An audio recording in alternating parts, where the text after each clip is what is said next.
เกียรติเครื่องนมัสการบูชาพระรัตนตรัยพระพุทธปฏิมากรเก่าแก่แต่โบราณมีอายุหลายร้อยปีประดิษฐานเป็นมิ่งขวัญเป็นชัยมงคลอันประเสริฐบัดนี้จะได้ขอนิมนต์ท่านพระประหลัดสิทธิปัญโยเจ้าคณะตำบลบ้านแมเขต2วัดร้องคุ้มได้น้อมกราบพระพุทธปฏิมากรแล้วเป็นประธานจุดธูปเทียนบูชาพระรัตนตรัยณบัดนี้ขอนิมนต์ครูบาครับสาธุชนบนวิหารล่างวิหารประนมมือขึ้นครับสำรวมกายสำรวมวาจาสำรวมใจตั้งจิตให้เป็นสมาธิทำจิตให้ใสทำใจให้ดีบารมีจะบังเกิดพระครูบาได้จุดธูปเทียนบูชาพระรัตนตรัยเป็นเครื่องสักการะได้บูชาพระพุทธปฏิมากรท่านเป็นนักสร้างบุญเราทั้งหลายจึงเจริญรอยตามข่าวพระมีหลายอย่างดังนั้นให้เอาข่าวอย่างนี้ไปกระจายเผยแพร่ว่านักสร้างบุญยังมีเหมือนลำไยหนึ่งพวงมันเสียไปลูกหนึ่งก็เด็ดทิ้งไปมันยังเหลืออีกหลายลูกในพวงนั้นนะครับให้สืบสานต่อปัทมมหามงคลเล่มที่1เรียนเชิญท่านกำนันพิเชษชัยวันได้จุดเทียนมหามงคลด้านบนสัตพันธ์เล่มที่1ในนามของผู้นำฝ่ายปกครองในตำบลบ้านแมนะครับวันนี้ท่านกำนันจะได้นำปูจาเตียนเล่มคนหนึ่ง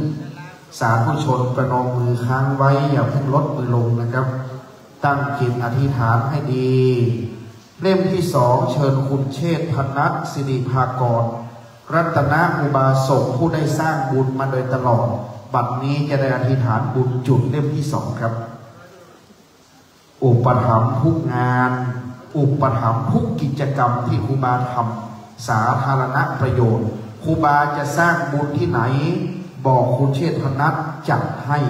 ทุกอย่างสำเร็จหมดนะครับเบื้องซ้ายเล่มที่2ยืนขึ้นได้ครับพระสันตพันธ์สูงล้านนาเราไม่มีโต๊ะหมู่เราใช้เครื่องบูชาอย่างนี้นะครับเรียกว่าสัตตบริพันธ์เป็นเครื่องสูงสุดของชาวล้านนานะครับเล่มที่3เรียนเชิญท่านนายกรัตนาพรกันทราท่านนายกเทศมนตรีตำบลบ้านแมในนามคณะผู้นำครับท่านนายกจะจัดสรรงบประมาณเป็นหญิงแกร่งแห่งสรรปตองซุปเปอร์วูแมนท่านสำคัญได้จุดเทียนนะอาจารย์เฉลิมสุดยอดนะเป็นมหามงคลระดับต่อไปในเล่มที่4จะได้เรียนเชิญคุณมัทนีศิริพานุพงศ์อันเป็นรัตนอุบาสิกาท่านสำคัญนะครับรุ่นบุกเบิกจับเรียนเชิญทั้งครอบครัวเลยครับทั้ง2ท่านเลยนะครอบครัวของคุณมัทนีได้ไปครองเทียนชนวนด้วยกัน1เล่ม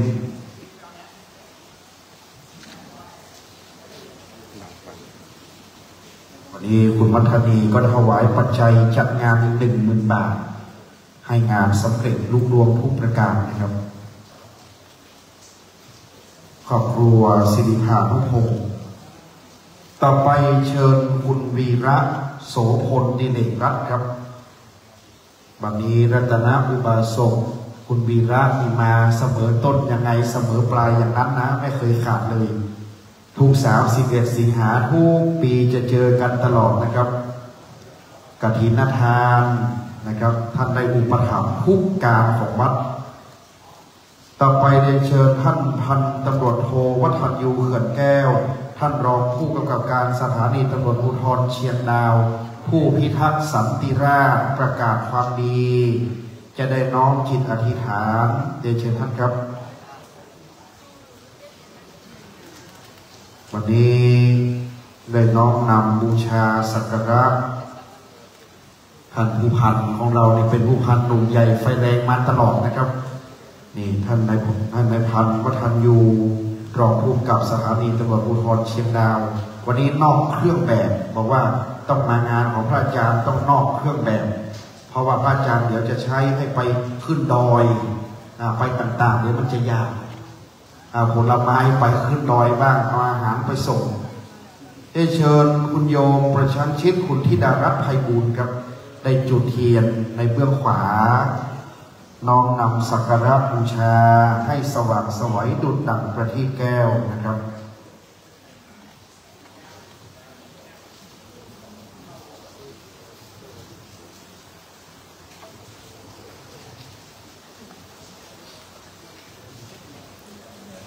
บัดนี้คุณประชันชิดคุณธิดารัตน์ไพบูลย์ได้จุดให้สว่างไสวเล่มที่ 7ครับต่อไปจากจุดเทียนน้ำมนต์หน้าหลวงปู่ครูบาเจ้าอินทาและประเคนขันศิลป์เจ้าหน้าที่เกียมขันศิลป์เกียมขันหนึ่งนะครับทั้งสองท่านเกียมขันศิลป์เชิญอาจารย์ชานนบุรีเข้ากราบหลวงปู่จุดเทียนน้ำมนต์และประเคนขันขอศิลป์ถวายหลวงปู่ดัญญคุณพระมงคลวชิรนันท์นะครับไม่เป็นไรวันนี้ฝนตกชุ่มฉ่ำอาจารย์บุรินทร์เกณฑ์น้ำมนต์ก่อนนะครับจะนั่งเกณฑ์ขันศิลป์ต่อไปด้านหน้าพระเดชพระคุณพระเจ้าคุณพระเทพวชิราธิบดีเชิญอาจารย์เชียนเด็ดรอบสังหัวหน้าโครงการหลวงท่านเป็นอุบาสกจะได้จุดหน้าหลวงพ่อเจ้าคณะภาคนะครับวันนี้อาจารย์เชียนเด็ดรอบสังเป็นอาจารย์คณาจารย์ชาวต่างชาติแต่มีใจรักพระพุทธศาสนาเคารพในครูบาสิทธิจะได้จุดเทียนน้ำมนต์ด้านหน้าพ่อเจ้าคณะภาคจากเชียงเด็กสุขภาพแข็งแรงนะกุญาประเคนต่อไปจะจุดเทียนที่ด้านหน้าหลวงปู่ครูบาดวงจันทร์ท่านดอกเกณฑ์คำตั้ง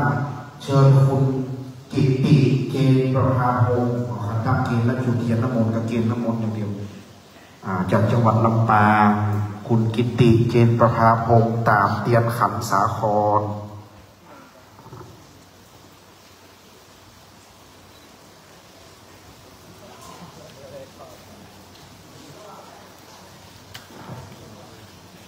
จากนั้นจะได้จุดเทียนในสตวงสงเคราะห์ลอกนาม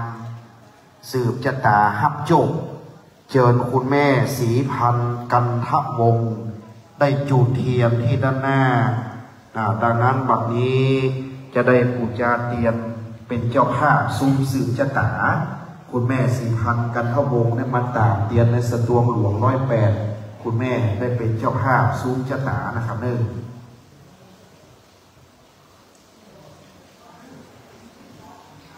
ก็เดี๋ยวเล่มนี้ท่านครูบาสิทธิกับพระครูอนุวัตรอินทคุณจะตามเตียนจะตามก้าคิงโบราณวัดเตียนก้าคิงอย่างเล่มหนึ่งแม่ศรีพันธ์ได้ตามเล่มนั้นก่อนนะครับต่อไปนิมนต์ท่านพระครูอนุวัตรอินทคุณกับท่านพระประหลัดสิทธิปัญโยได้จูดเตียนเล่มนี้นะครับ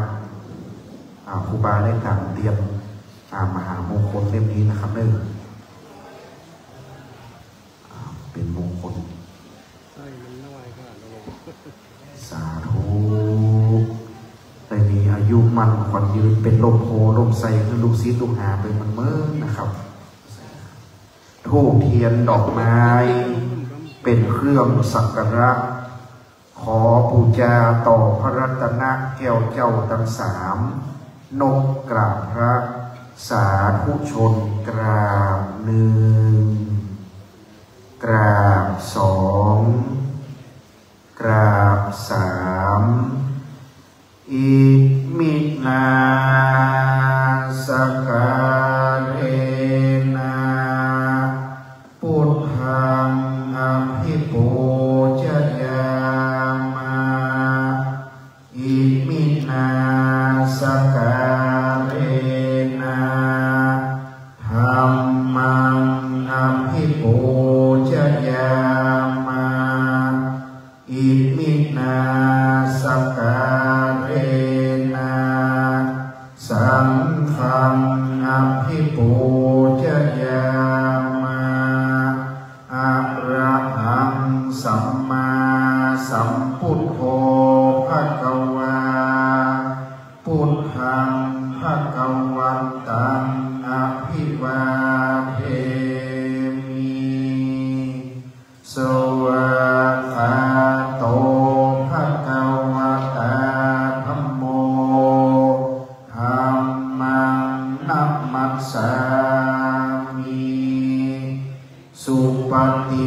นโนภะคะวะโตสาวกสังโฆสังฆังนะมามิมะยังพันเตติสารเนนะสหปัญจศีลานิยาจามาตุติยัมปิมะยังพันเตติสารเนนะสหปัญจศีลานิยาจามาตติยัมปิมะยังพันเตติสารเนนะสหปัญจศีลานิยาจามานะโมตัสสะภะคะวะโตอะระหะโตสัมมาสัมพุทธัสสะนะโมตัสสะภะคะวะโตอะระหะโตสัมมาสัมพุทธัสสะนะโมตัสสะภะคะวะโตอะระหะโตสัมมาสัมพุทธัสสะนะโมตัสสะภะคะวะโตอะระหะโตสัมมาสัมพุทธัสสะนะโมตัสสะภะคะวะโตอะระหะโตสัมมาสัมพุทธัสสะนะโมตัสสะภะคะวะโตอะระหะโตสัมมาสัมพุทธัสสะพุทธังสรณังคัจฉามิพุทธังสรณังคัจฉามิธัมมังสรณังคัจฉามิธัมมังสรณังคัจฉามิสังฆังสรณังคัจฉามิสังฆังสรณังคัจฉามิ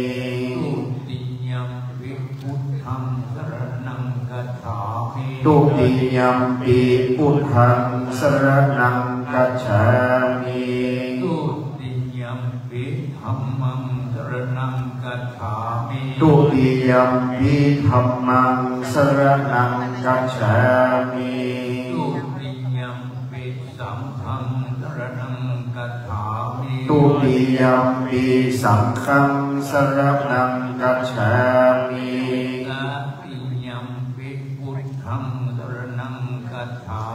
ตาทิยัมปิพุทธังสรณังคัจฉา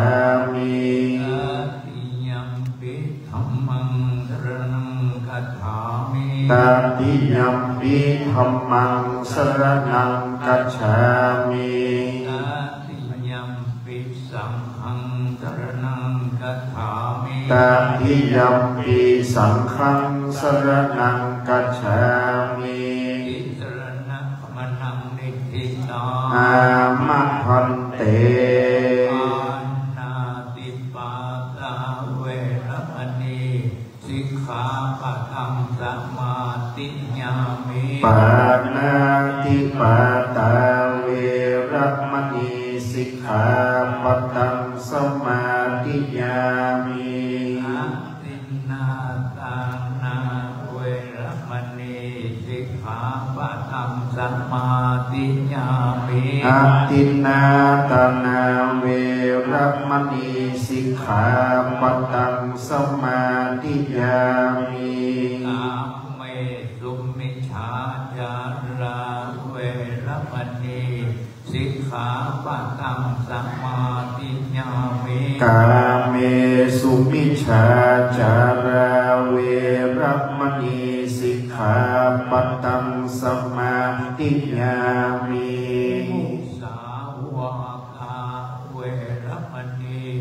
สิกขาปะทังสมาธิญามิมุสาวะตาเวรมณีสิกขาปะทังสมาธิญามิสุราเมรยะมัจจัปปมาสัทธานาเวรมณีสิกขาปะทังสมาธิญามิสุราเมรยะมัจจัปปมาสัทธานาเวร ระมณีสิกขาปตังสมาธิยามิมานิปัญญสิกขาปตานิสีเลนะสุขติยันติสีเลนะโภคสัมปตาสีเลนะนิพุติยันติตัสมาธิลังวิโสทานิสาธุสาธุสาธุบัดนี้ได้ไหว้พระรับศีลเป็นที่เรียบร้อยในโอกาสนี้ท่านสุรพลเกียรติชัยกรรัตนอุบาสกแห่งล้านนาได้ถวายพุ่มดอกบัวเป็นเครื่องมุทิตาสักการะได้จัดเก้าอี้ไว้ให้ท่านสุรพลเกียรติชัยกรเรียบร้อยวันนี้ท่านสุรพลจึงได้ให้เกียรติเดินทางมาเป็นประธานท่านอดีตสมาชิกสภาผู้แทนราษฎรจังหวัดเชียงใหม่ประธานสภาวัฒนธรรมจังหวัดเชียงใหม่นายกสมาคมไทยจีนอาเซียนอดีตที่ปรึกษารัฐมนตรีว่าการกระทรวงวัฒนธรรมครับ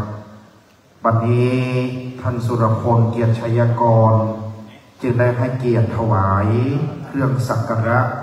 และได้เข้ากราบพระเดชพระคุณหลวงพ่อท่านเจ้าคุณพระเทพวชิราธิบดีเป็นเบื้องต้น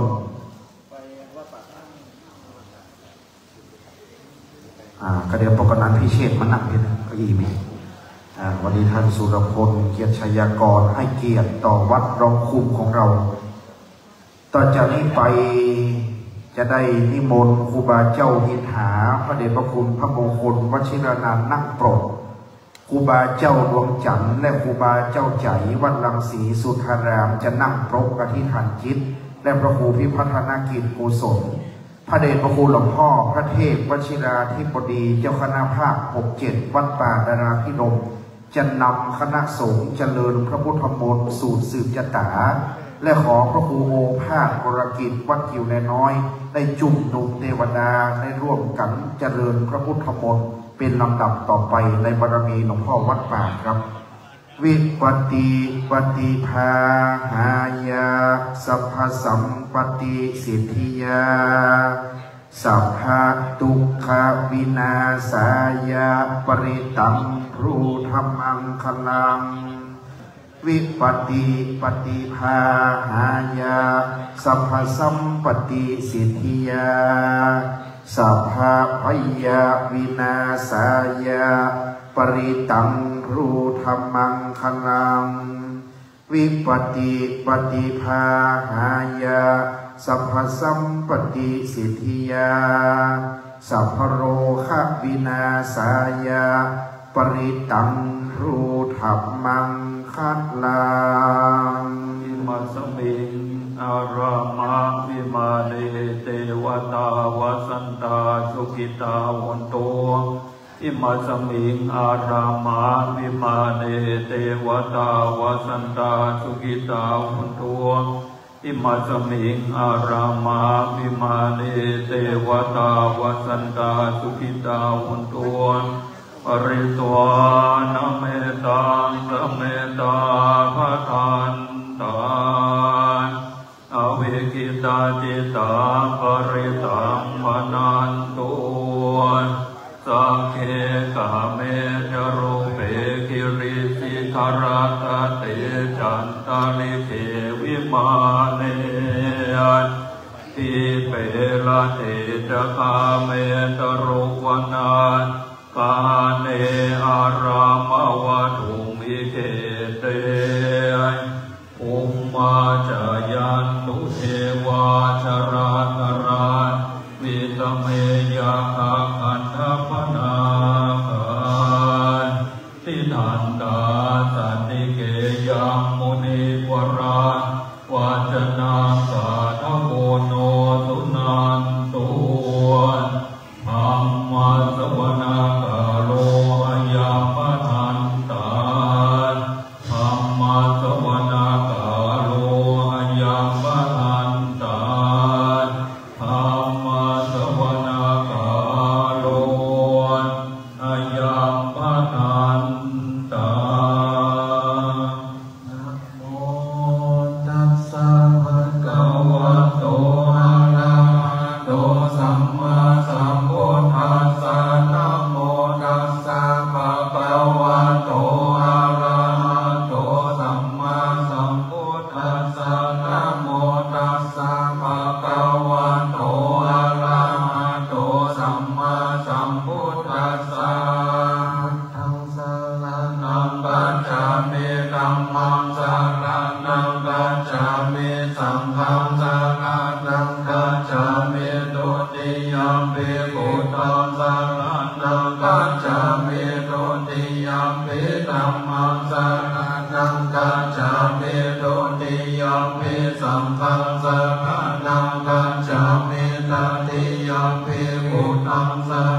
นังกัจฉามินาติยัมปิธัมมังสรณังกัจฉามินาติยัมปิสังฆังสรณังกัจฉา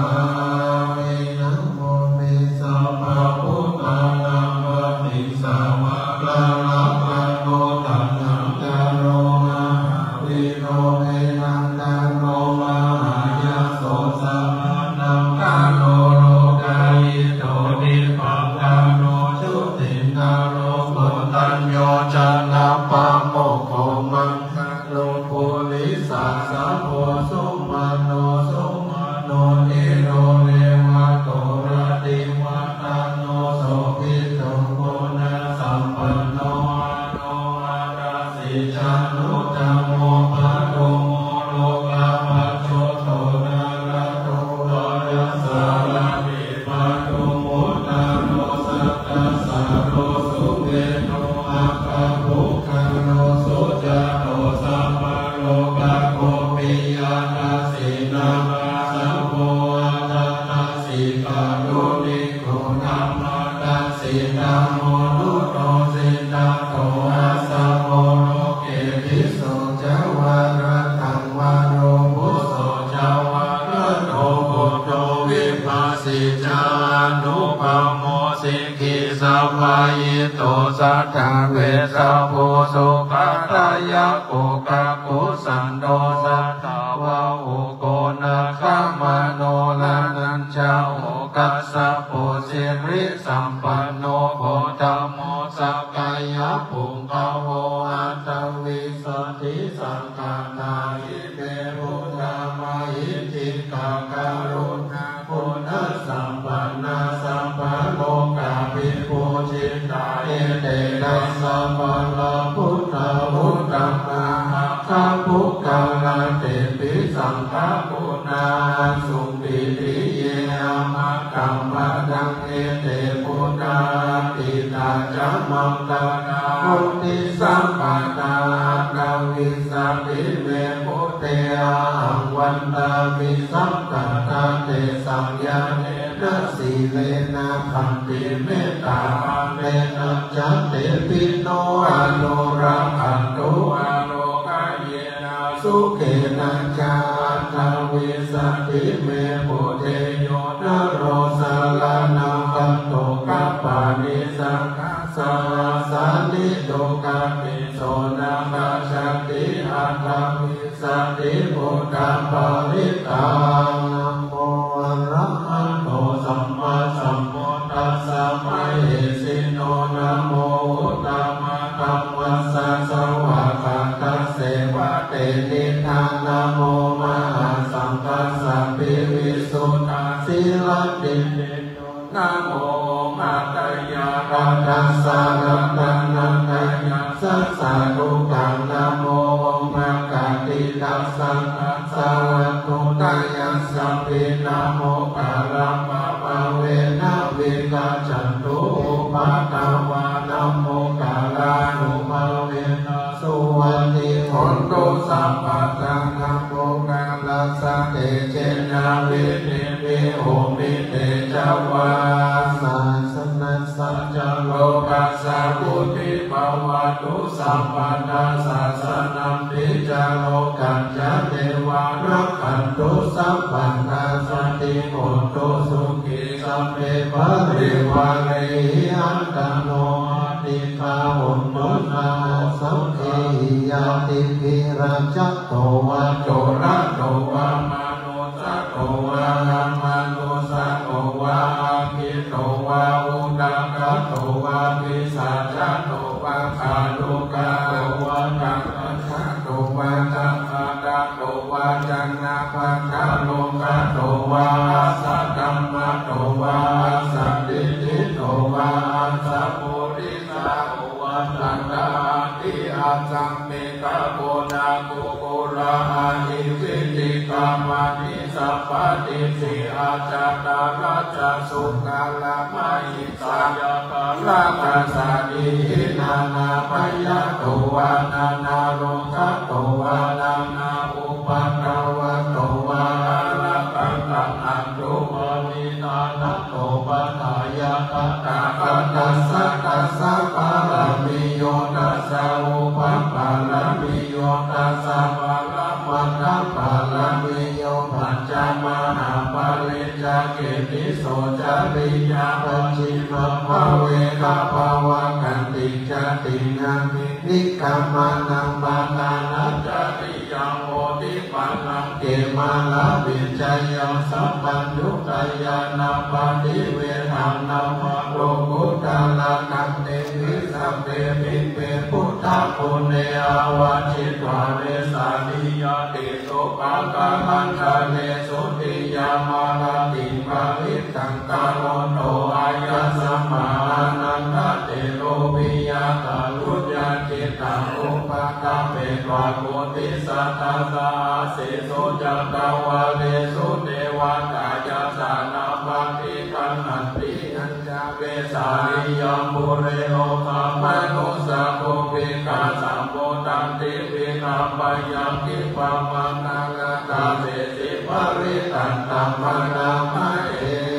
เสวนาจะปาลานังบัณฑิตานังจะเสวนาปุจจาจะปุจจานิยานังเมตตัมมังกาลาปุตตัมมังปฏิโลมานิสวะโสจามุเปจังกัตตาปุญญาตาคัสสัมมาบัณฑิจาเอตัมมังกาลาปุตตัมมังบาหุสัจจัญญาสิปัญจ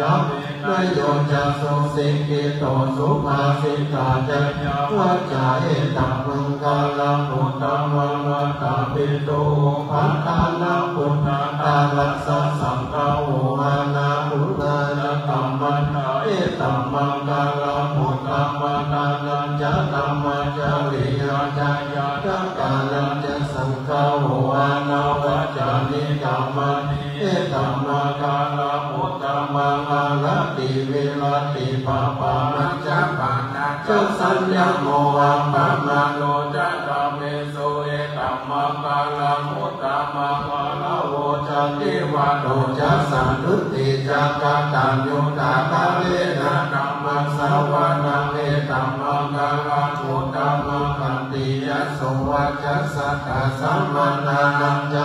สัตตังกาเวนะธัมมัสสะกัจฉาเอธัมมังกาลาปุตตัมมังตะโพจะพรหมจาริยังจาริยสัจจานันทัสสะนันติบาลาสัจฉิกิริยัญจาเอธัมมังกาลาปุตตัมมังพุทธัสสะโลกาธัมเมจิตตังยัสสะนะกัมปติยะโสกังวิราชังเอตัมเมธัมมังกาลาปุตตัมมังเอตานิสานิกัตตานัสสัพพะธัมมังอาราชิตาสัพพัตตาสุติภาชันติกัมเตสัมมังกาลาปุตตัมมังเตมหามังกาลาสุตายังอินจีวิตังนิทาวาหุรังวาสังเกสุวายังนาตังนังวันนิตังนาโนสัมมังนาภิตาตาตันเตนะอิตัมมิปุตเตระกันตังวันนิตังเมเตนะสัจเจนะสุวัตติโอตุขยังวิรักตังนามาตังวันนิตังยานังชังสัพพยังปุณิสัมมาอิโตนะเตนะธัมเมนะสัมมาทิกิจเจ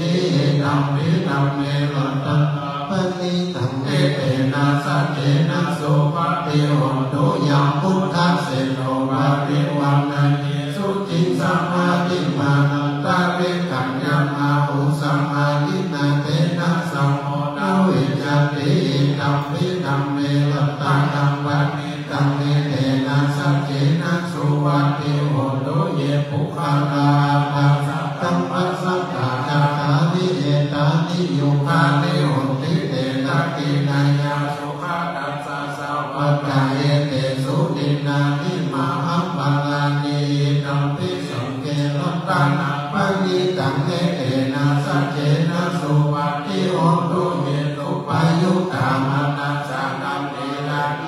นิโยโกตัมสัสสะนังวิเตปัตติปัตตา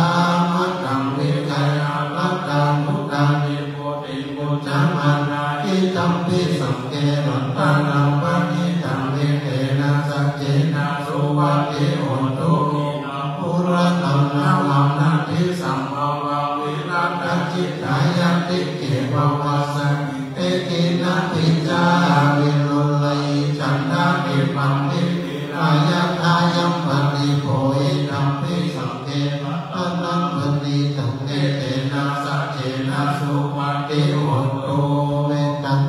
สัมปะโลกัสสมิมานัสสัมปะวะเยปริมาณังมุตตังนะโตจะติริยัญจาสัมปัตตังนะเวรังสัมปัตตังนิตัญจาลังนิสิโนสยาโนวายาวัตตัสสะวิกันตังติโนเอตังสตินาทิตายามังมังเวตัมปิมารังเอตังมามุติอิจานุปาธัมมสีลาวะตัสเนนะสัมปันโนกะเมสุเวนัยเกนังนาอิจารุกัมมัสสยมปุณะเอติติกาลานิยาเปตาสุตาอัปปมาโนพุทโธอัปปมาโนธัมโมอัปปมาโนสังโฆอัปปมาโนวันตาลิเสลิสัมมานิยายิเกจิกาสัตตะมานิวินานาภิสัตตะโมโมสิกาคัตตาเตระภาคัตตาเมปะริกาปฏิกัมมันโตนิโสอังธัมโมวัคคัมวัตโตนะ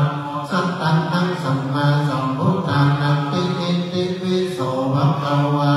ระหังสัมมาสัมพุทโธวิชาจารณะสัมปันโนสุขโตโลกวิทูอนุตตโรปุริสานัมมัสสารันติสัทธาเทวะมนุสสานังพุทโธภะคะวะติสัพพันโตภะคะวะตานะโมสันติติโกอาการิโกเอปัสสิโกปัญญายิโกปัจจัตตังเวทิตาโพวิญโยอิติสุปฏิปันโนภะคะวะโตสาวกสังโฆจุปฏิปันโนภะคะวะโตสาวกสังโฆยายะปฏิปันโนภะคะวะโตสาวกสังโฆสัมมิจิปฏิปันโนภะคะวะโตสาวกสังโฆยะติธรรมจัตตาริปุริสายุปานิอัตถะปุริสะอุปังลายสัมภะคะวะโตสาวกสังโฆอาหุนายโยทักขินายโยอัญชลิกะรานิโยอันนุตรังปุญญเมตังโลกัสสา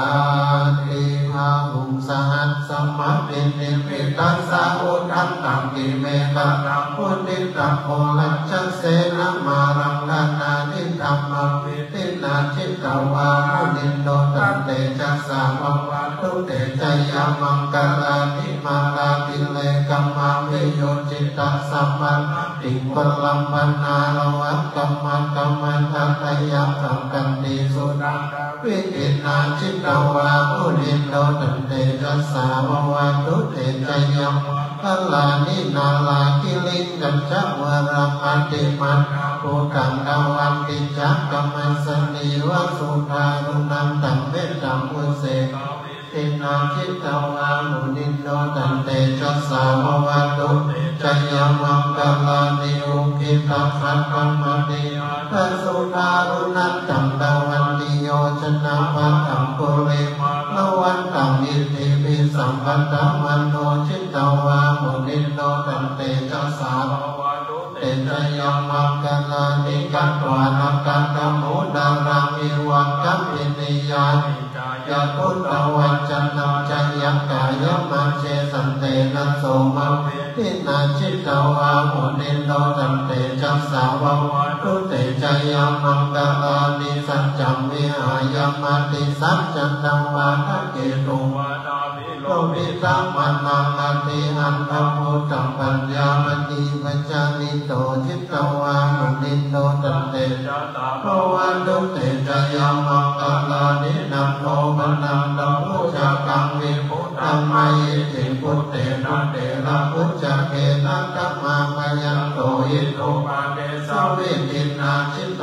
วามุนิโนตันเตจัสสะภวะตุเตจยามังกาลานิอุปาติติพุจักเกนะสุทัตตาตัมมังมังวิสุทธิจุติเมติวัคกามิทานังยานังคะเทนะวิตินาชิตวามุนิโนตันเตจัสสะภวะตุเตจยามังกาลานิตาภิพุทธัจจยามังกาลาอัตตะกานาโยวาจันโนนินัตติเนสรัตเตมัตตันติตวานันเนกาวิวิธานิจุปัตตวานิโมขังสุตังนาทิตัมวายันโรสัมปัญโยมหาการุณิโกนาโตอิตายัสสัพพปานินาโมเรป ปาลมีสัมมาปัตโตสัมโพธิพุทธัมมังเอเตนะสัจจวัจเจนะโหตุเตจยะมังคลังจยัมโตโมติยาภูเรสักกายานังนันติวัตโนเอวังป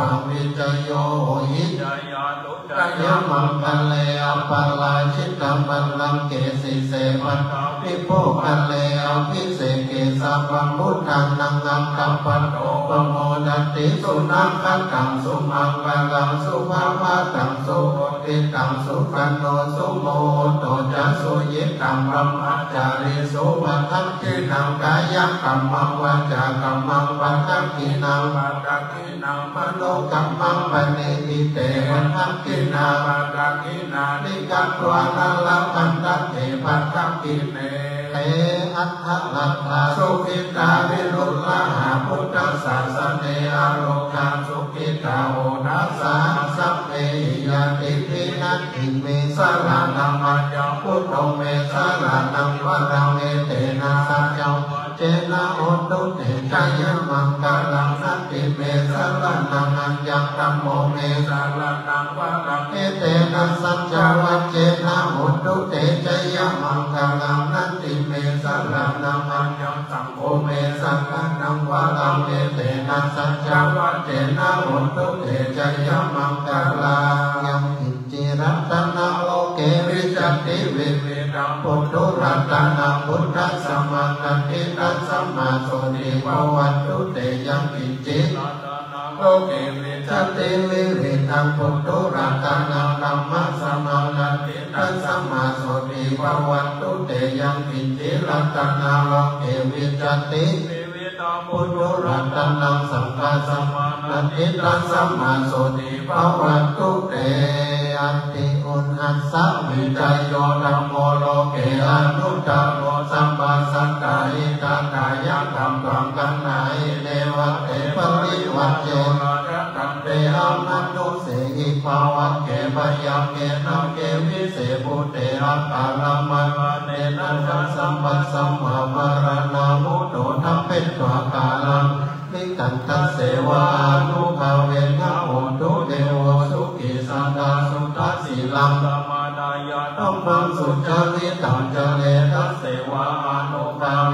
โอตุเดโวสุขิสันตามิติตังจิตติตาปุจังดาลนังวัจนังกาลุปะเนสันเดสนังสุตตัสสะอายุปวัตติทัจจตาเทวจัตตาพรหมจัตตามหาพรหมจัตตายิสีจัตตามหายิสีจัตตามุนีจัตตามหามุนีจัตตาปุริสัจจัตตามหาปุริสัจจัตตาจักรวัติจัตตามหาจักรวัติจัตตาพุทธัจัตตาปัจเจกพุทธัจัตตาอรหันตจัตตาสัมปสิทธิวิชาธารณะจัตตาสัมภโลกาจริยานังจัตตาสัมภโลกาธิปติยานังจัตตาเอเตนะสัจจวัจเจนะตุยังสุวัติโอตุตุยังสวาหายานะโมพุทธัสสะนะโมธัมมัสสะนะโมสังฆัสสะสยติรังอุรุสหา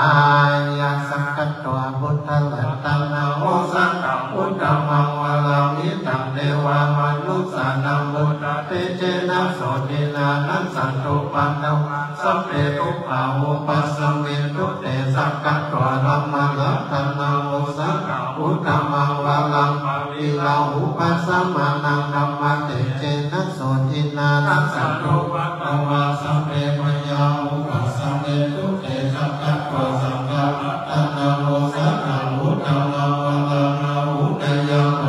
ตยังสังฆเตเจนะโสตินานัสสันตุปัตตวาสัพเพโลกาอุปัสสเมตุเตเท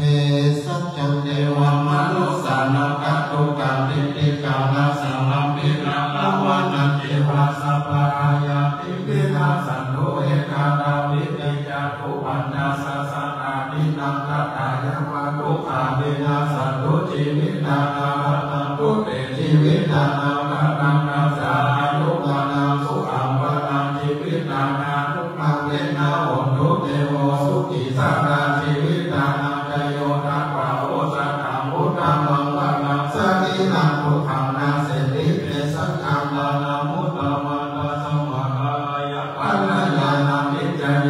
ปนายานังปุญญานิปาตาโลกัสสันติปาติตาโหติปานิกามิติลาชีวิตาเนนะตุมากังกิภาเวสติติกายุกาสดาโหตุสุกิตาโหตุสัพพนายโยโสดาตาติสัพพะจันจิลาวันเตโสดาติโสนานานานังวะตังนาปาจิวิตานังมหาปะลังเอวังมายิติกาเอสายาติทางปุญญสัมปันนังอัสสมาธิราภสังสัตติปันติตากัตตาปุญญาตันติอาทิอุณาสวิจโยนิติโตสิริติติมัตติเตโชทายาสิติมาอิติมาอาคุณาปาลิติตาปุญญาติกาลัสสะปันตารายานิวาลานาสัมมาทัสสะภะคะวะโตอะระหะโตสัมมาสัมพุทธัสสะนะวะติสัมมาปุริสละปนานุภเวนะสิลายานุปยาชนะนุภเวนะพุทธะสัตตมังคลานุภเวนะสัพพันนังสิยานุภเวนะอินุปาลานุภเวนะกัสสะภาลานิกานุภเวนะกัสสะอุปภาลานิกานุภเวนะกัสสะภาลามะกาลานิกานุภเวนะศีลสมาธิปัญญานุภเวนะพุทธานุภเวนะธรรมานุภเวนะสังฆานุภเวนะเตจานุภเวนะนิพพานุภเวนะภะลานุภเวนะยะยะธรรมานุภเวนะจตุราสิติสาสะธัมมะขันธานุภเวนะนวโลพุทธะละธรรมานุภเวนะขันติกัมมังกานุภเวนะอัตตสัมมาปัฏฐิยานุภเวนะชรปิญญานุภเวนะจตุสัจจญาณานุภเวนะทัสสะธรรมญาณานุภเวนะสัพพัญญุตญาณานุภเวนะเมตตากรุณามุทิตาอุเบกขาภเวนะสัพพะภเวตานุภเวนะนัตตนัตยัสสะนานุภเวนะตุยังสัพพะโลกัสสุปุปัตตวาทุกขโนมานาสุปายาสาวินาสันตุสัพพะอันตรายาปิวินาสันตุสัพพะสัพพะปะตุยังสัมมิจันตุติกายุตาตุยังโมตุสัตตวัสสะชีเวนะสังวาหิโอตุสัพพะตากัสสะปัปตะวะนะตุติกังกามหาสมุทาลัพพะกะเทวตาสันนาตุเมรานุรักขันตุนุคัปปตาจนิโตกาปยาปัตตาจเนปยาโสกาปัตตาจนิโสกาโหตุสัพเพวิปานิโนเอตาวัฏฐานาเมหิสัมปตาปุญญสัมปตาสัพเพเทวานุโมทันตุสัพพะสัมปติสิทธิยาลานานันตุสัพพายาสีลาลัพพันตุสัพพะตาภาวนาวิรัตตาโหตุขันจันตุเทวตากาตาสัพเพพุทธาภลัพพัตตาปัจเจนันเจยัมปัตตามาราหันตานาจเตเจนารักตัมมันดามิสัพพะโสพุทธานามุปะโสสุขาสัตตมะเทสนาลุขาตังกัตตะสัมมะกีสัมมะปานาโลสุโขกานิโยเสโนจาเนตัสสัมมิเกโพตัมมานิจายิโนเวจาจารณะสัมปันโนโสเสโตเทวะมนุเสติวารัมมันติอังกิโตระติมาปาติจันติมาสันนาโตกาติโยนาปาติชายินาปาติพรหมโนมานัสสะปะมะโหระตังพุทโธตัมมาติเตชัสสะมโนติยะปะลามาลามาสันตุติวะนา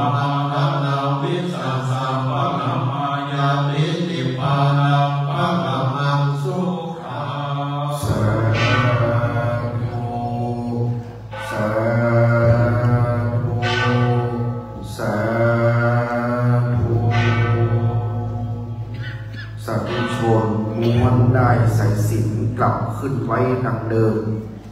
อย่าเพิ่งดึงเตือนนะครับเนิ่นรอวันตาน้อยเสร็จพิธีแล้วโพดก่อนค่อยดึงบนหัวบนเก้าพระเจ้าพระสงฆ์หากเราดึงนั้นจะเป็นบาปดังนั้นเราม้วนกลับไปก่อนเพื่อความเรียบร้อยและงดงามนะครับบัดนี้พระมหาเถระ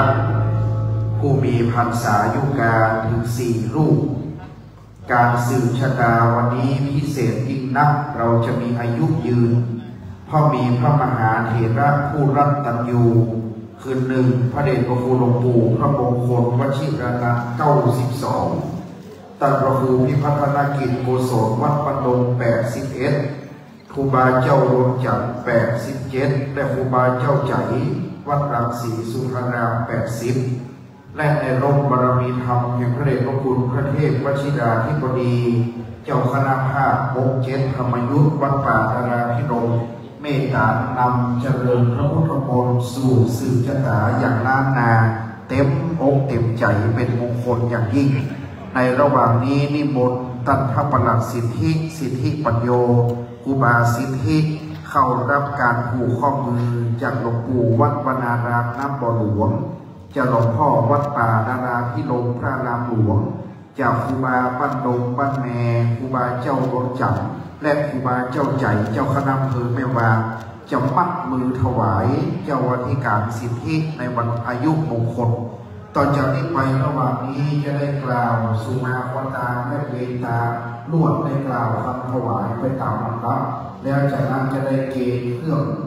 พยาธรรมจะดูปัจจัยพยาธรรมอันประณีตวันนี้พออาจารย์พระเอาโยมขันน้ำขมิ้นทรงปล่อยสองหน้าพระเจ้าหลวงในวิหารพระน้องคู่เก่าแก่ในโบราณณโอกาสนี้นะครับอีตังโนสัพพวัตถุปุจโจปการนาวิเศษ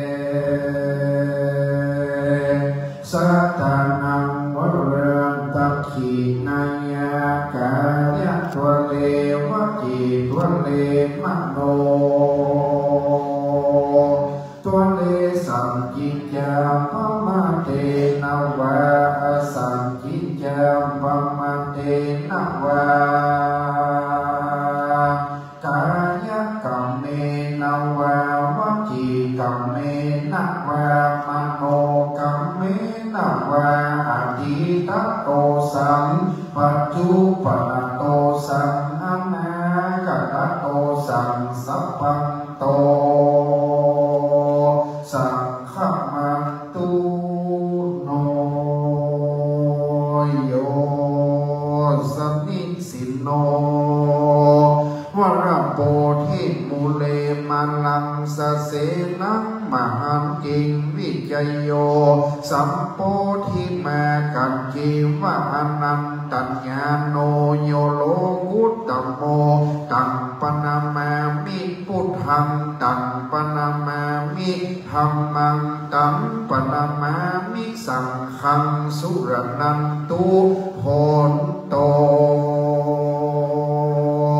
เต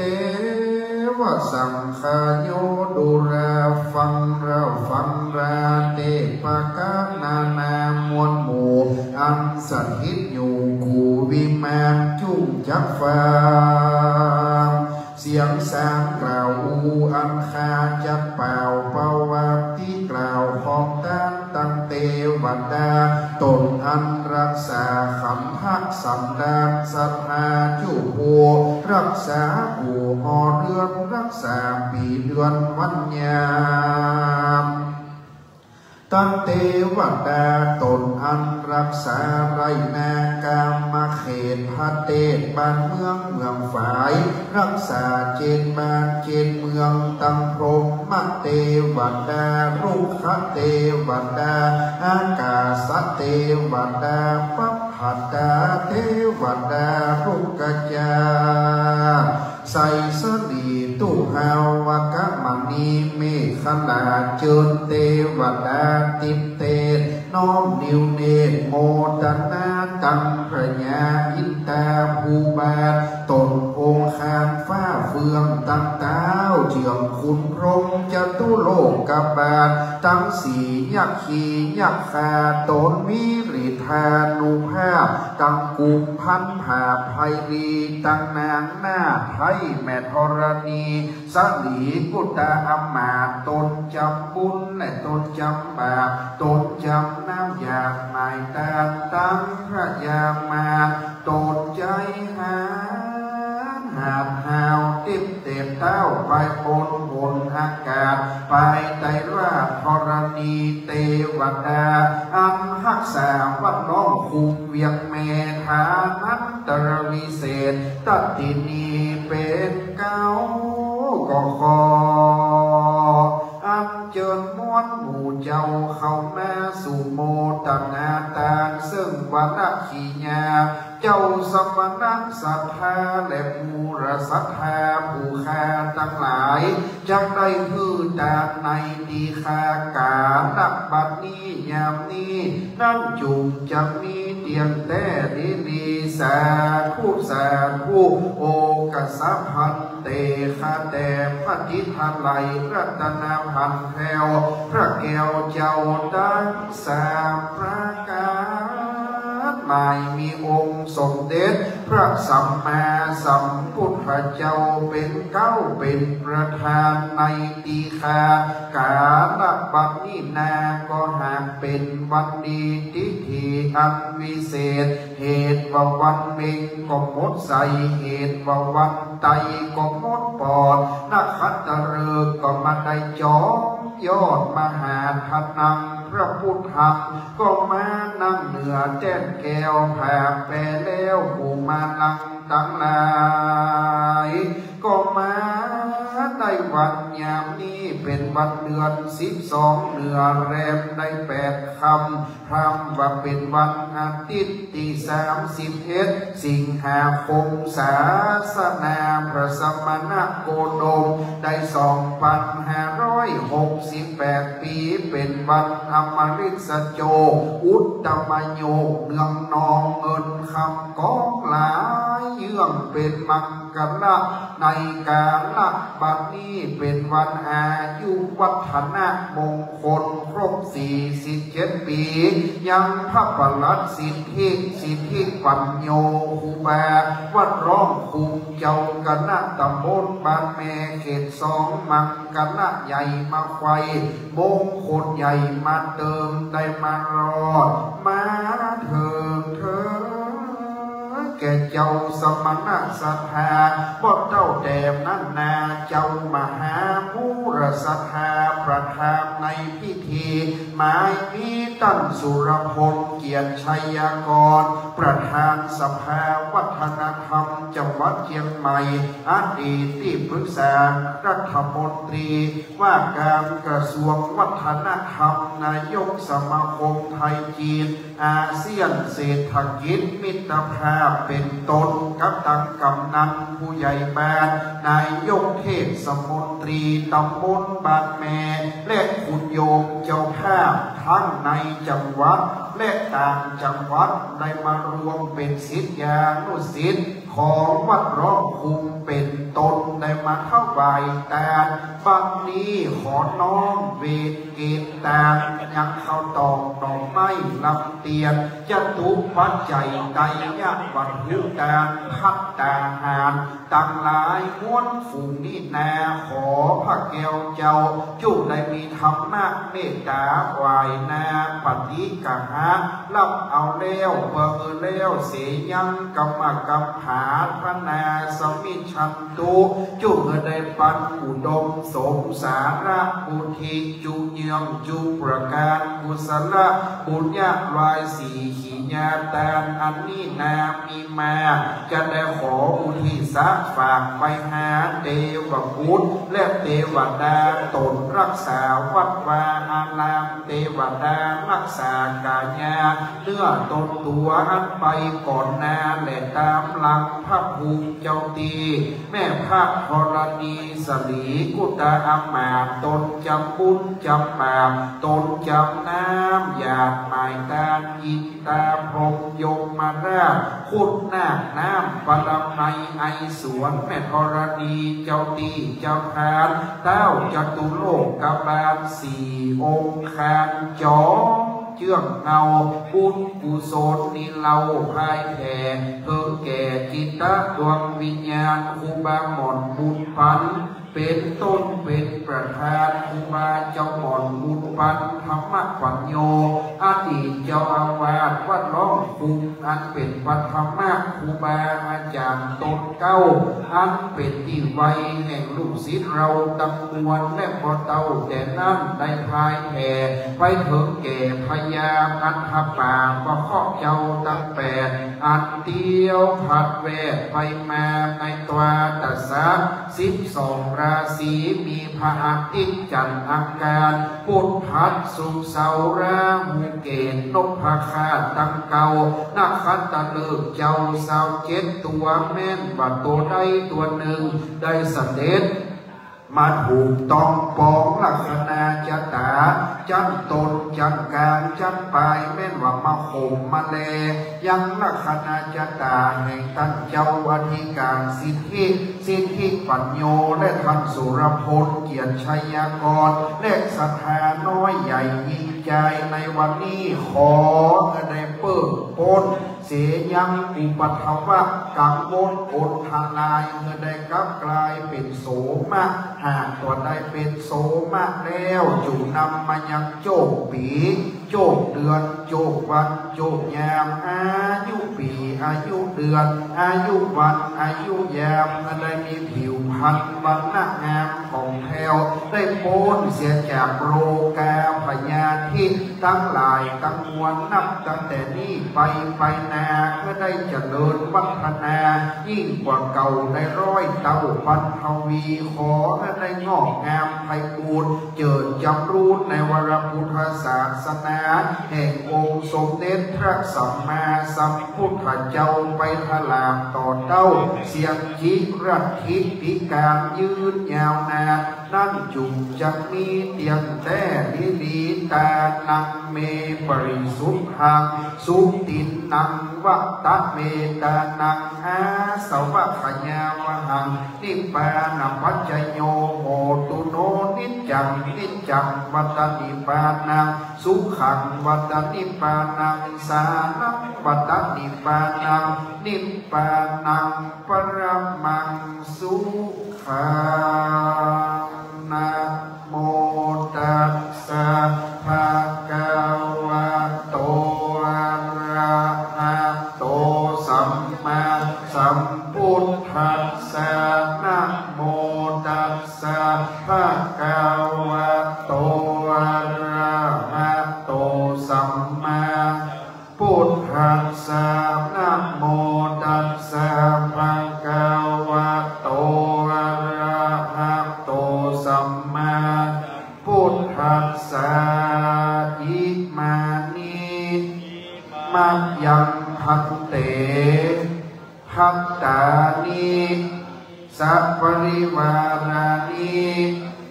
ภิกขุสังคัสสะโอโนชยามะสาธุโนพันเตภิกขุสังโฆอิมานิภัตตานิสัพปริวารานิปฏิคันหาตุอัมหากังทีครตังหิตายะสุขายะข้าแต่พระสงฆ์ผู้เจริญข้าพระเจ้าทั้งหลายขอน้อมถวายภัตตาหารกับทั้งของบริวารทั้งหลายเหล่านี้แด่พระสงฆ์ขอพระสงฆ์จงรับภัตตาหารกับทั้งของบริวารทั้งหลายเหล่านี้ของข้าพเจ้าทั้งหลายเพื่อประโยชน์และความสุขแก่ข้าพเจ้าทั้งหลายตลอดกาลนานเทอญพระสงฆ์อนุโมทนาสาธุการเรียบร้อยอันดับแรกจะได้เกณฑ์กันพระพุทธและกันพระธรรมกันพระพุทธนิมนต์พระปลัดสิทธิปัญโย เจ้าคณะตำบลบ้านแม่เขต2เจ้าวาดวัดร้องคุ้มครูบาสิทธิเป็นเจ้าภาพวันคล้ายวันเกิดวันอันประเสริฐครูบาสิทธิจะได้เกณฑ์กันพระพุทธด้านหน้าแต่แก้วพระเจ้าเก้าขอนิมนต์ครับการพัฒธรรมขออาจารย์ชานนท์บุรีไปคู่กับครูบาสิทธิจะได้เกณฑ์การพัฒธรรมเบื้องงานอีกด้านหนึ่งพระพุทธครูบาเกณฑ์พระธรรมอาจารย์ชานนท์เกณฑ์เป็นพระเจ้าพระธรรมนะครับเนื่องจากนั้นประธานสงฆ์ผู้มีพรรษาอายุการสูงสุดพระเดชพระคุณหลวงปู่ท่านเจ้าคุณพระมงคลวชิรนันท์จะได้เรียนเชิญท่านสุรพลเกียรติชัยกรประธานสภาวัฒนธรรมจังหวัดเชียงใหม่ถวายต่อพระเดชพระคุณหลวงปู่วัดน้ำบ่อหลวงนะครับ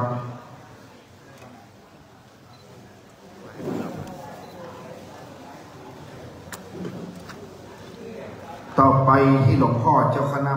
5พระเดชพระคุณพระเทพวชิราธิบดีเชิญคุณเชษฐ์พนัสสิริภากรถวายหลวงพ่อเจ้าคณะ5วัดป่านาราพิรมพระรามหลวงครับเชิญคุณเชษฐ์พนัสที่หลวงพ่อภาคเลยครับ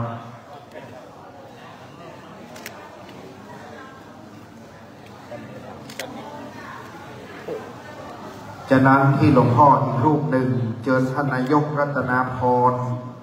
ได้เกณฑ์ที่โคบาวัดปันดงนะครับจากนั้นจะประกาศรายชื่อไปตามลำดับ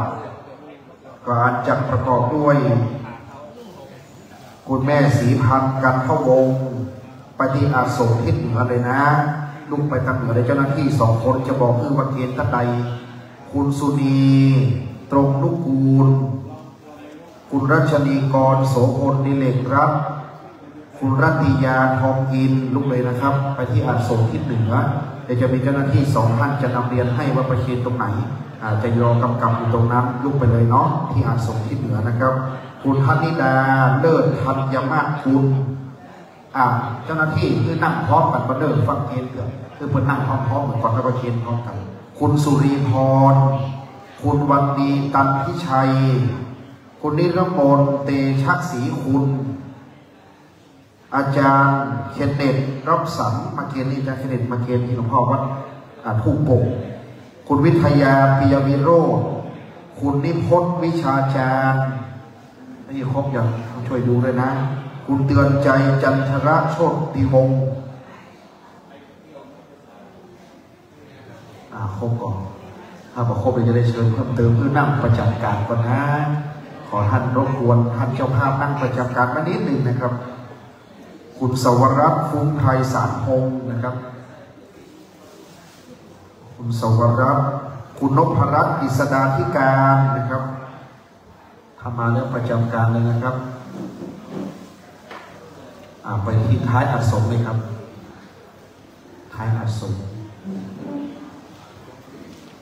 วันนี้แจกของที่ระลึกเมืองเขาว่าหอมขาวไทยกลางว่ากระเทียมวันนี้ของที่ระลึกกระเทียมหรือหอมขาวครูบาสิทธิตั้งใจที่สุดเลยนะของเมืองปลายครบไหมขาด1นะครับเชิญคุณประเสริฐถาวรเจริญวงศ์นะครับคุณเชนพนัสบอกว่าวันนี้จัดกระเทียมให้จัดเต็มนะครับประเคนครบแล้วประเคนเลยครับสาธุประเคนเสร็จกับที่รับรองให้คิดเมนูคนละ1 เมนูนะกระเทียมวันนี้ตามใจชอบได้กระเทียมของดีไปแล้วทานกระเทียมวันนี้อายุยืนไปอีก60 ปีถ้าใคร60แล้วจะได้120พอดีไงถ้าใครทานกระเทียมครูบาสิทธิเอาไปทำเมนูอะไรก็ได้จะอายุยืนต่อไปอีก60 ปีนะครับล้างเลือดมีสรรพคุณเป็นสมุนไพรโรคไตก็ได้หายเบาหวานความดันหายหมดผมเลยอย่างคุณเฉลิมอาจารย์เฉลิมโอเคแล้วเนาะเรียบร้อยเราจะนี้ไปพระเดชพระคุณเรียบร้อยแล้วครับพ่อ หลังจากทำพิธีเสร็จจากฟ้อนตั้งเดี๋ยวรอพระเดชพระคุณพระเทพวชิราธิบดีจะเมตตานำพระสงฆ์อนุโมทนาเราจะน้อมรับพรอันประเสริฐต่อไปครับ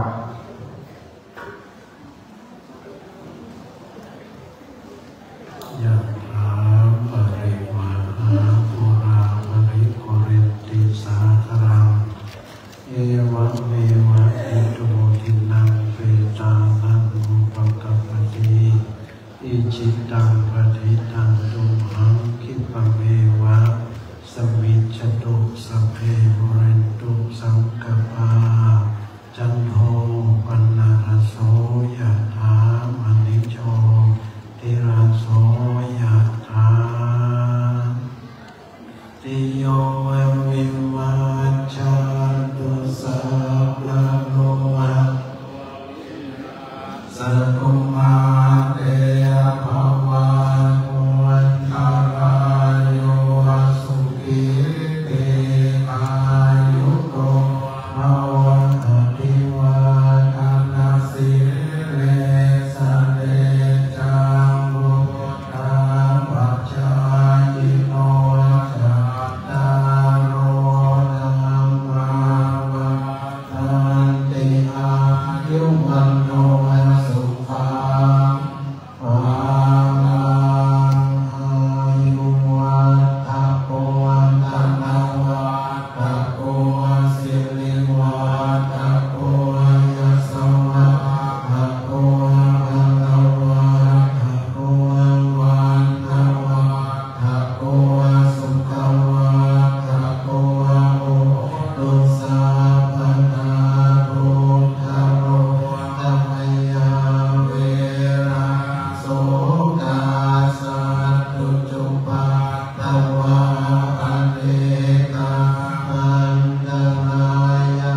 ปิวินาสันตุอาเสสัตโตชยสิติทังนังอาภังโสทิมาทยังสุขังพลังสิริอายุจวันโนจักโพคังโลติจยสวะสัตวาสาจะอายุจะชีวสิเตภวันตุเต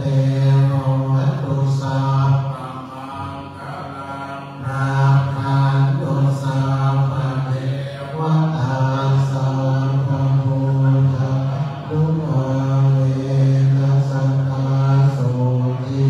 ภวันตุเตภวัตุสัพพมังคลังราคันตุสัพพะเทวตาสัพพะธัมมานุภาเวนัสสัทธาโสติภวันตุเตภวัตุสัพพมังคลังราคันตุสัพพะเทวตาสัพพะสังฆานุภาเวนัสสัทธาโสติภวันตุเต สาธุอิตังตานากัมมังนิพพานาปัจจยโยโหตุโนดิจังอิตังศีลากัมมังนิพพานาจยโยโหตุโนนิจังอิตังภาวนากัมมังนิพพานา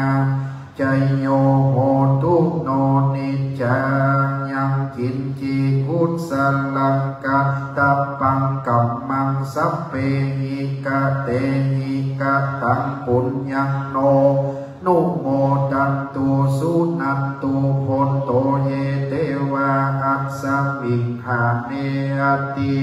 ตาติขายุกาสัทธาหนตุสัพพะสัตตานังสุขีตานังปริหารันตุมาตาปิตาสุขิตาหนตุข้าพมุญจันตุสัพเพญาตกาสุขิตาหนตุทุกขา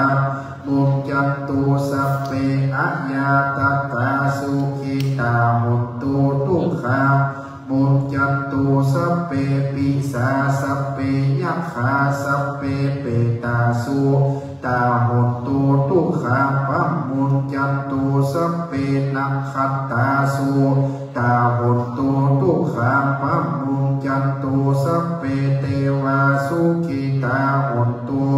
ข้าปัมมุนจันตุสัพเพอาจาริโยปัจฉายาสุตาหนตุทุกขาปัมมุนจันตุสัพพะสัมปัตนางสามิชันตุโมพุทโธมังกัลลาสัมพุโตสัมพุทโธติปัฏพุตตัมโมทัมมังกัลลามะกัมมาสัพพะทุกขาปัมมุนจันเลธัมโมมังละสัมพุโตคัมพิโลตุตตะโสอนุธัมมะมังละมากัมมะปะพยาปัมมุนจันเลสังโฆมังละสัมพุโตตักขินายโยอนุตตโรสังฆมังละมากัมมาสัพพะโรกาปัมมุนจันเลวันตามิพุทธังปัมเมโตสังฆมาธัมเมพันเตวันตามิธัมมังเมโตสังฆมาธัมเมพันเตวันตามิสังฆังสัพพังเมโตสังฆมาเมพันเตวันตามิการุอุปัชฌายาจาริเยสัพพังเมสังฆมาธัมเมพันเตวันตามิกัมมัฏฐานังสัพพังเมสังฆมาธัมเมพันเตวันตามิอาราเมปัฏฐสีมายังปัมเมโตสังฆมาธัมเมพันเตวันตามิเจติยังปังสัพพะธาเมสุปฏิทิตาสรีระธาตุมหาทิพุทธรูปังสักกัลลังสัตตานาคโลเกเตวะเกพรัมมะโลเกจัมปูติเปลังกาติเปสรีระธาตุโยเกสาธาโยระหันตาธาตุโยเจติยังกัมหาติจตุราสีติสาหัสเสธรรมขันเทสเปปัตตเจติยังอะหังวันตามิสัพพะโสสุมาพระเดชพระคุณหลวงปู่ตั้งเจ้าคุณพระมงคลวชิรนันท์ตั้งเจ้าคุณอินหาตนมีพรรษาอยู่กลางสูงสุดนะครับเนอวันตามิพันเตสัพพังอัมปันลาภังมาทัพเมพันเตมยากะตังปุญญังสามินานุโมทิตังปังสามินากัตตังปุญญังไมหังตัปปังสาธุสาธุอนุโมทามิกายกัมมังวจีกัมมังมโนกัมมังสันติจัตโตสัมมาสันติจัตโตสัมปมตะโตสัมสัพพังโตสัมขัมมังปุโนจัตตารโอธัมมาวัฏันติอายุวันโนสุขังภะลังสาธุนิมนต์พระครูอนุวัฒน์อินทคุณครูบาวัดโต้งโปพระละแข่งเมืองปลายประพรมน้ำพระพุทธมนต์เป็นสิริมงคลเจ้าหน้าที่ยกขันสาครที่ครูบาหลวงวัดน้ำบ่อหลวงนิมนต์ท่านคณะสงฆ์ชยันโตนะครับเจ้าฟ้อนกระเดียวฟ้อนเข้ากล่ององเซิงเขานะครับเจ้าฟ้อนเอากล่องตึงนมเอาวันนี้นิมนต์พระครูโอภาสนำชยันโตกันครับนั่นแหละท่านเจ้าคุณนะชยันโตโตโพธิยาโมเลสัพยานัมนันเทวาโตเอวะโตอาภิโยโหสยานจะบังกะเลปะลาจิตปังรังเกเสเสปัตวิโภคะเลอภิเสเกตังปะโมกตานังปันโตปะโมทัติสุนาปันตังสุมังคลังสุภาพันตังโสติตังโตโตโหโต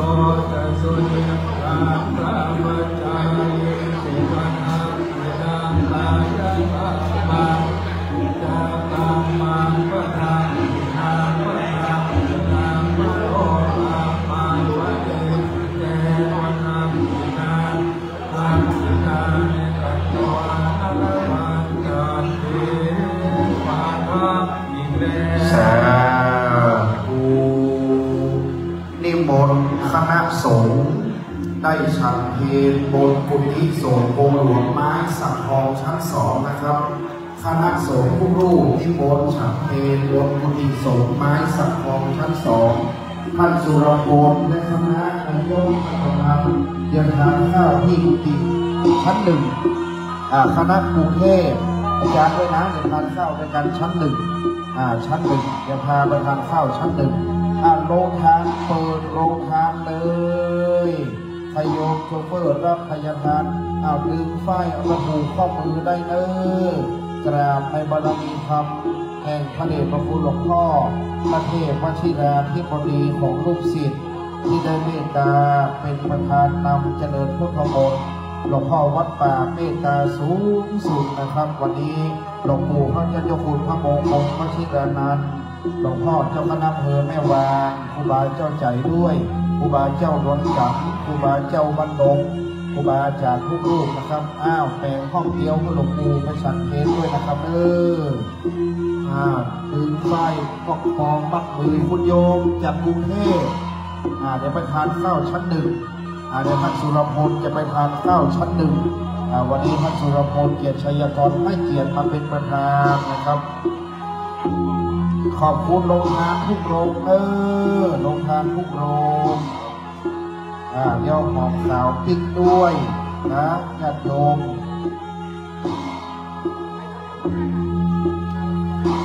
จากไปหลวงปู่วัดน้ำบ่อหลวงนะครับหลวงพ่อเขาไปฉันเพลขอบคุณท่านพระครูองค์ภาคบรกิจด้วยนะครับเป็นจ่าจักรศูนย์ว่าสุดยอดบริงดงามหลวงพ่อตำบลบ้านแมนเขต1วัดผิวแน่น้อยนะครับหลวงพ่อหัวดินด้วยพระครูวิวิตประชานุกูล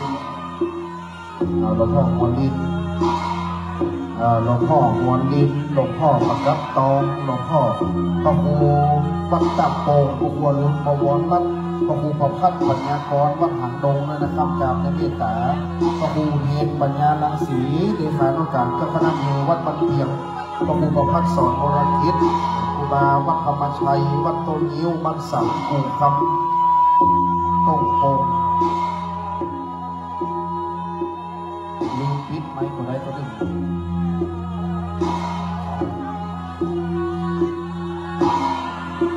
ขอบคุณครับ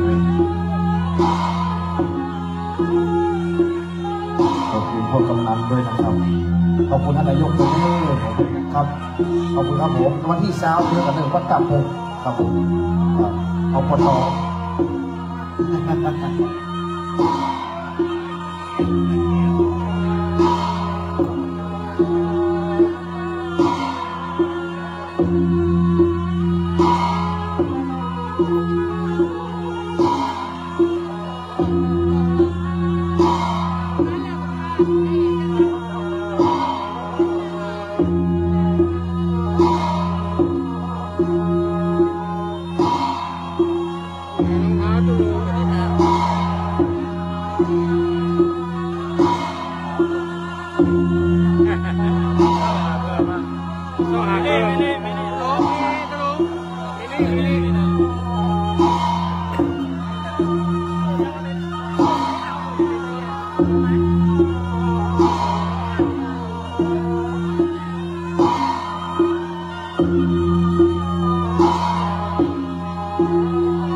ครับเป็น